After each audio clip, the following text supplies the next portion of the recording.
Hace algunos años, geólogos rusos comenzaron un trabajo de investigación en el área de Siberia. El periódico de Finlandia llamado Temasostia tomó datos de esta investigación y gracias a este periódico es que salió a la luz esta increíble historia.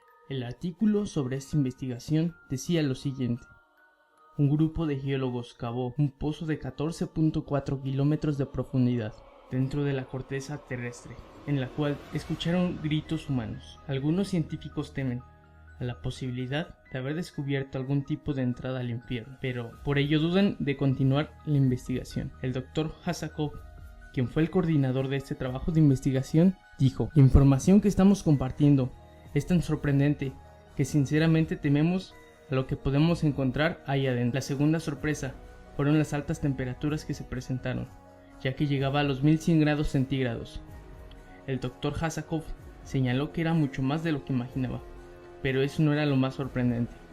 Lo más sorprendente fueron las grabaciones mientras intentaron captar los movimientos de la Tierra con micrófonos supersensitivos, los cuales deslizaron por el pozo. Lo que escucharon sorprendió a los científicos, ya que aunque a veces era débil, seguía siendo un sonido muy elevado. La primera sospecha fue que era un fallo en los equipos, pero tras ajustes comprendieron que en realidad el sonido provenía del pozo. Después de comprobarlo, la mitad de los científicos renunciaron a seguir con la investigación a causa del temor. En YouTube podemos encontrar el supuesto sonido que se escucha en el pozo. Escuchen atentamente.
Ya que aseguran escuchar risas que se abren puertas